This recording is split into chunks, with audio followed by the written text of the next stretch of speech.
আসসালামু আলাইকুম রহমতুল্লাহি আবরকাতু।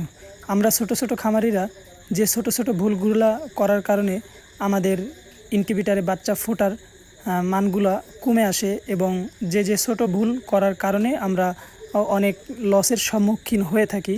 তো কি কি ছোট ভুল করার কারণে আমরা লসের সম্মুখীন হই সেই কথাগুলো আপনাদের মাঝে ইনশাল্লাহ শেয়ার করার চেষ্টা করব। প্রথম যে কারণটা সেই কারণটা হলো আমরা অনেক দিন বীজ ডিমগুলো অনেক দিন সংরক্ষণ করে সেই ডিমগুলি ইনকিউবেটারে দিই। এই ইনকিউবেটারে দেওয়ার কারণে বাচ্চার হ্যাচিং রেট কমে আসে, বাচ্চা ফোটার মানগুলি অনেক পার্সেন্ট কমতে শুরু করে।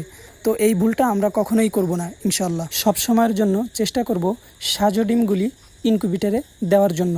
সাজো ডিমগুলি ইনকিউবেটারে দিলে কি হয়, কোয়েলের ডিমটা হলো ছোট।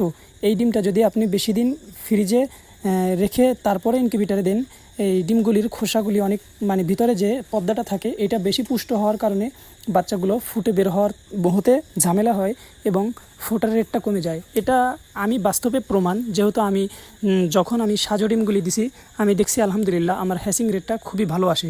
আর যখনই আমি 5 থেকে 10 দিন বা এর ভিতরেই আমি ইনকিউবেটার ফ্রিজে থুয়ে আমি যে ডিমগুলি দিছি এর হ্যাচিং রেটটা খুবই কমে চলে আসে। তো সবাই আমরা খেয়াল রাখবো যে সাজো ডিমগুলি দিলে আমাদের বাচ্চার হ্যাচিং রেটটা কমে আসবে। তারপরে ইনকিউবেটারে দিব, ডিমটা সবসময় পরিষ্কার পরিচ্ছন্ন করে দেওয়ার চেষ্টা করব।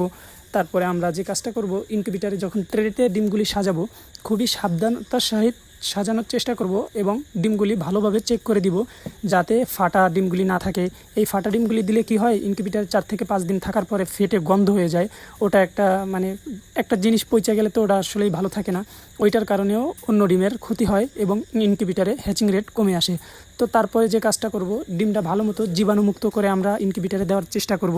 এই দিকে খেয়াল রাখবো। যাবতীয় এই ছোট ছোট ভুলের কারণেই আমাদের ছোট ছোট খামারিদের লসের সম্মুখীন হতে হয়। কারণ আমরা ধরি 300 ডিম ইনকিউবেটারে দিলাম, যদি ওই থেকে আমাদের 100 ডিম মার যায় তাহলে আমাদের আহামরি লাভের সংখ্যাটা থাকে না, কারণ আমরা তো ব্যয়বহুলভাবে বাচ্চা ফুটাতে পারি না। সেই কারণে 300 ডিমের থেকে সবসময় চেষ্টা করব কম করে হলেও 250 বাচ্চা যেন ফুটে বের হয়।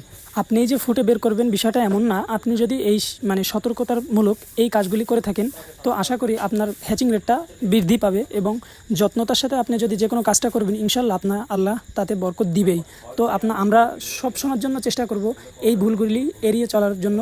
যখন ট্রেতে আমরা ফাটা ডিমগুলি দেই বা বেছে দেই না, যেমন একটা ডিমে সমস্যা থাকলে তারপর একটা জিনিস, যেমন আমরা অসুস্থ পাখির যে ডিমগুলি, যারা বুঝেন যে আসলে কোনটা অসুস্থ পাখি বা কোন ডিমটায় ক্যালসিয়ামের সমস্যা, কোন ডিমটা ভালো বাচ্চা ফোটার জন্য উপযুক্ত, এগুলি যারা বুঝেন বা একজনের যারা আর কি বুঝে জানে তাদের কাছ থেকে পরামর্শ নিয়ে আপনারা ওই ডিমগুলি, ভালো ডিমগুলি ইনকিউবেটারে দেওয়ার চেষ্টা করবেন। ইনশাল্লাহ আল্লাহ বরকত দিবে এবং আপনি যখনই একটা কাজ ভালো মতো করবেন তখনই আপনি সেই কাজটা সফল হতে আপনাকে আল্লাহ সাহায্য করবে এবং সফল হবেন। তারপরে আর্দ্রতা এবং তাপমাত্রা, এই জিনিসটা খেয়াল রাখবেন। কোয়েল পাখির প্রথম আপনার যে 14 দিন আপনার স্যাটারে দিবেন, স্যাটারে দেওয়ার সময় আপনার খেয়াল রাখবেন যে তাপমাত্রা যেন 37.7-এর উপরে না যায়। তারপরে আপনার যখন আর্দ্রতাটা আপনার 60-এর নিচে থাকে, তারপরে হ্যাচিংয়ে দেওয়ার সময় 75 আর্দ্রতা দিবেন, তাপমাত্রা সেমই থাকবে। এই জিনিসগুলি খেয়াল রাখলে ইনশাল্লাহ আপনারা লাভবান হবেন আশা করি। আসসালামু আলাইকুম রহমতুল্লাহ।